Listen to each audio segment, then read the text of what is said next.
On a Jasmin de Repentigny qui nous dit « When the orange turd is gone, maybe we'll see you again ». Alors, turd étant une expression qui fait allusion aux matières fécales. Alors, je pense que Jasmin de Repentigny, il n'est pas sûr qu'il va y retourner, mais j'ai bien entendu tout à l'heure quand John Parizella, tu disais que il faut pas comme rester en chicane, il faut rester constructif par rapport aux États-Unis, malgré le comportement de son président. Moi, ce qui m'inquiète, c'est la dimension un peu tyrannesque de Donald Trump. Les images qu'il utilise pour créer une mythologie autour de lui, le camp de concentration des alligators.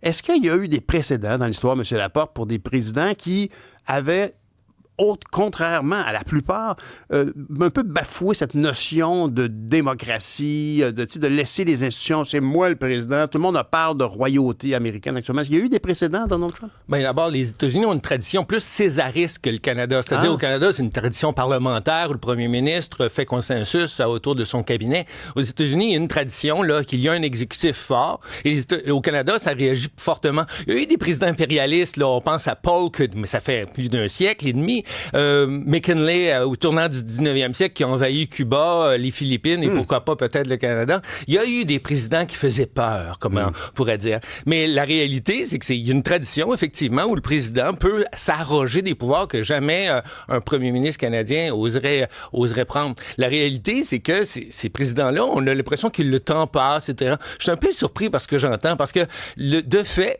on est dans les médias québécois tellement, je pourrais dire, tellement partie prenante dans le débat contre Trump en général, qu'on se leurre à propos de sa réputation aux États-Unis à l'heure actuelle. Je suis désolé. À l'heure actuelle, le président Trump renforce ses appuis au sein de sa base MAGA. Il est consolidé. Bien sûr, il y a des adversaires, évidemment, mais la société américaine est à ce point clivée et on n'a pas l'impression que Trump, à l'heure actuelle, est à bout de souffle aux États-Unis. Même au contraire. Par conséquent, il ne faut pas, au Québec et au Canada, se mettre dans l'idée qu'on fait un compte à rebours. Là. Trump s'en va bientôt. On a juste à patienter et à serrer les dents. C'est un scénario qui va pas s'avérer. Moins optimiste que John. Bon, optimiste ou pas, c'est clair que le phénomène MAGA et Trump, il a devant lui un avenir. Il a complètement converti le Parti républicain et je vois mal que tout ça pourrait partir comme un rideau de fumée. D'autant plus qu'au terme de la séquence actuelle, il y a fort à parier que la première puissance mondiale, ce ne sera plus les États-Unis, ça va désormais être la Chine. Donc, de toute façon, la géopolitique va changer. Alors, pensez qu'on va revenir comme on dit, statu quo antebellum au sortir de l'épisode Trump, je pense que c'est être optimiste, oui. John, t'as vu Alexandra Chaska sur Facebook, elle a posté une personne qui faisait une analyse d'ordre psychologique sur la dimension sectaire de Donald Trump. Est-ce que tu penses que ça se peut qu'il cherche des moyens à s'immobiliser sur un socle présidentiel comme un roi? Ben, c'est clair que M. Trump, puis sur ce point-là, je suis pas mal d'accord avec ce que M. Laporte a dit. Faut faire attention que l'optimisme baigne pas dans le jovialisme aussi. Là. Okay, donc, moi, je suis pas mal certain, comme M. Laporte dit, que ça sera pas le statu quo antebellum qui va se produire quand Trump sera pas dans le portrait, parce que le mouvement MAGA avait des racines avant l'arrivée de Trump. Trump est devenu plus ou moins le porte-parole de ça. Puis là, il a accentué. Puis il y a peut-être pas 50% des gens qui ont voté pour lui. Puis il reste toujours le système de checks and balances entre l'exécutif et le législatif. Mais au moment qu'on se parle en ce moment, le seul endroit que j'ai plus confiance à résister Trump, c'est plus le côté juridique. Et même là, il y a eu un jugement qui s'est fait il y a à peine quelques jours par la Cour suprême qui a augmenté les pouvoirs de l'exécutif ou d'un président versus la situation sous d'autres présidents. Puis ça va continuer quand Trump ne sera pas là, parce que le jugement de la Cour suprême, il n'y a pas une cour d'appel au-delà de la Cour suprême comme telle. Donc, moi, je pense qu'on est dans une situation qu'il faut qu'on garde notre calme. Il faut qu'on voit ça comme un moment pour revoir nos façons de faire. Je pense que, dans un sens, je faisais une blague l'autre jour. Je pense que Trump a fait plus pour unir les Canadiens à penser à qu'est-ce qu'il doit faire pour l'avenir et peut-être s'il devrait être un candidat pour l'Ordre du Canada. Tu sais, mais je me fais à la blague. S'il vous plaît, oui, je sais que c'est une blague. Il reste quand même que que le travail ne s'arrêtera pas avec le départ de Trump.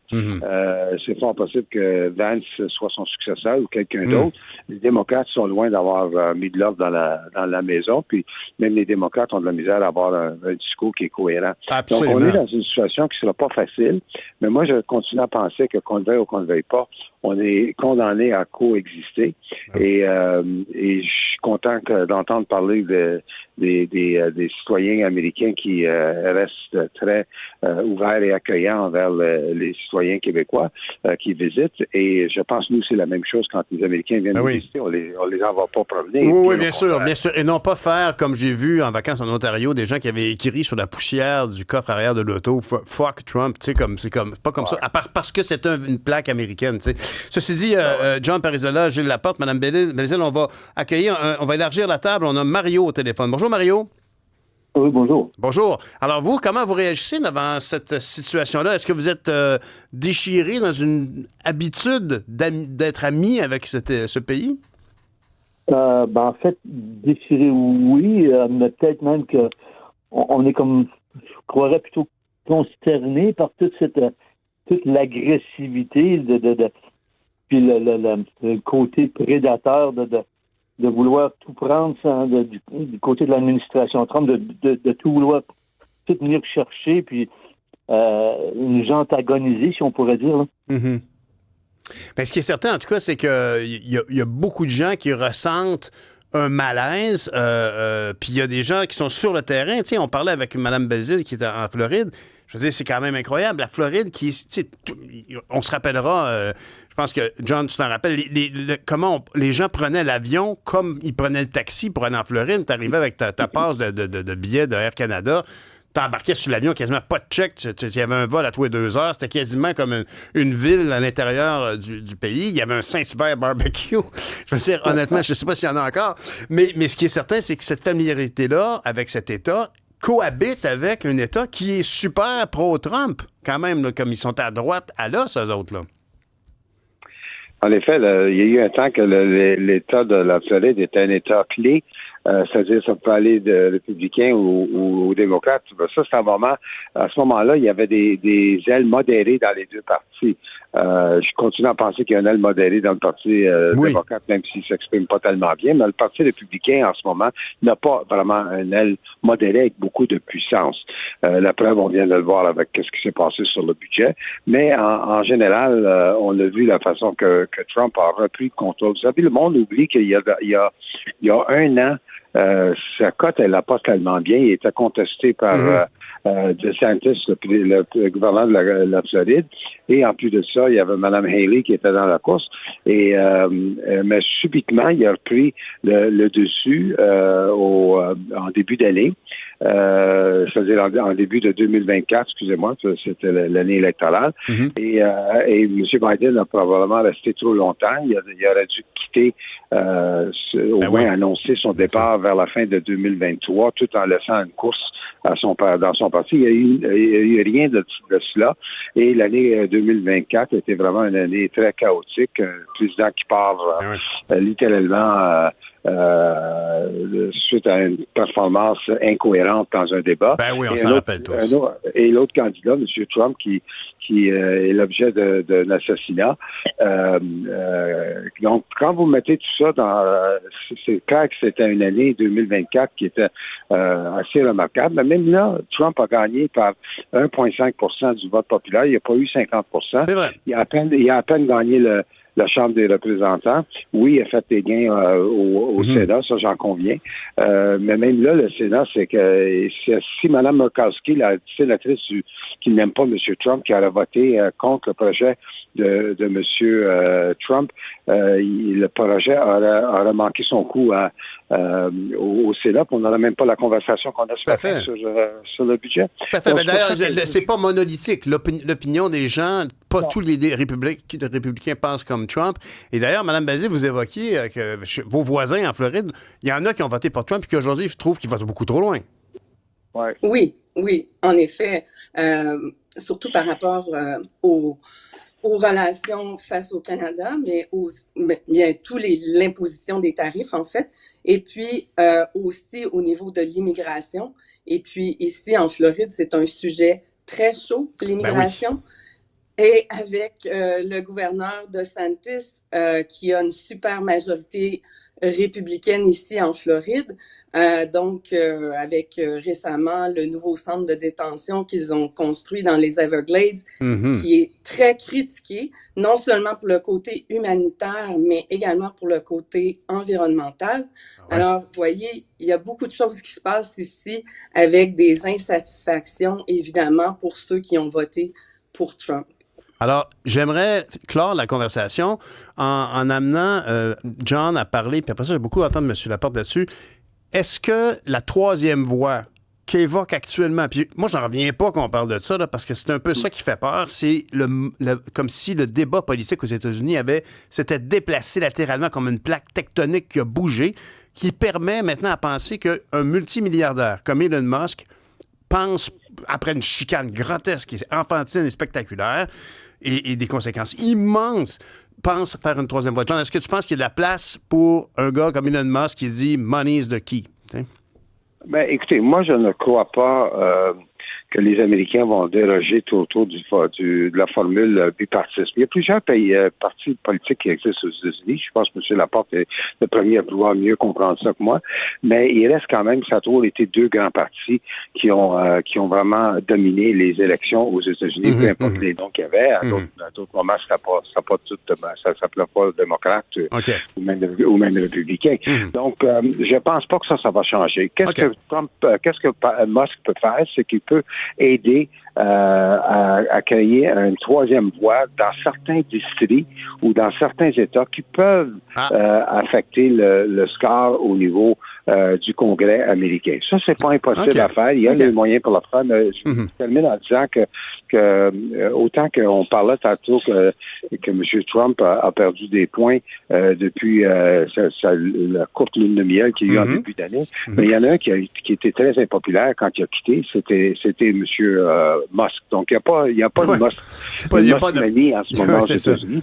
Mais à cause de l'argent et à cause de certains États et districts, ils pourraient essentiellement, surtout avec des marges de 2 votes et de 1 vote, pour passer un si grand projet comme on annonce ce matin. C'est ça. Monsieur Laporte, vous, votre perspective, rapidement? Dans l'histoire américaine, il n'y a pas de place pour un troisième parti. Il y en a toujours un bon et un méchant.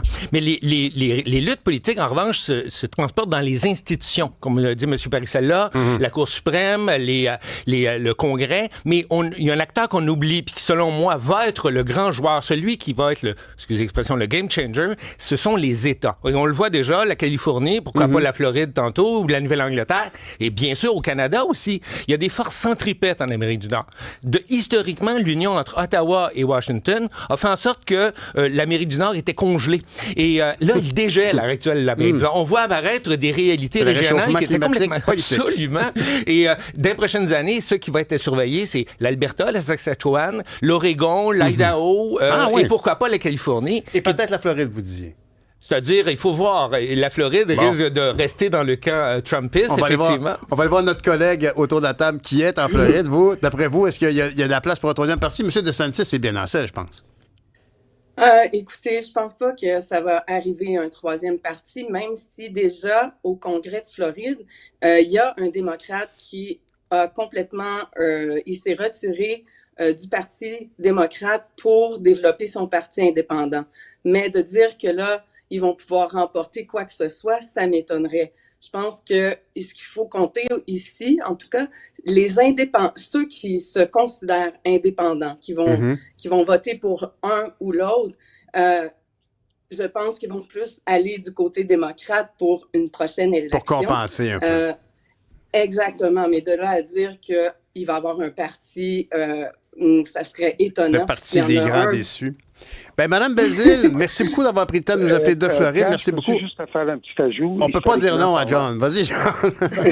Non, juste aller historiquement parlant, il y a eu quand même moi, je suis d'accord avec tout ce qui s'est dit sur l'absence d'un troisième parti qui va être déterminant, mais il y a eu quand même en 92 Ross Perot, qui n'était pas démocrate ni républicain, qui a eu un impact sur le résultat de 92. Dans certains États bien précis, comme vous avez dit. On se souvient de l'épisode de Goldwater. Bien précis. Et la même chose avec Ralph Nader concernant l'élection de 2000 entre Gore et... Ça acquiesce en studio, John. Ça acquiesce en studio. Monsieur Laporte est bien d'accord. Oui, écoutez, c'était un grand plaisir. On vient d'entendre donc John Parisella, qui est ancien délégué général du Québec à New York, j'allais dire à Paris, l'autre puissance colonisatrice du Québec. Et évidemment, Mme Belzile, donc rédactrice en chef du journal Le Soleil de la Floride. Et Gilles Laporte, historien, professeur et passionnant. Merci beaucoup à vous tous et à nos auditeurs. Merci beaucoup. On se reparle après la pause.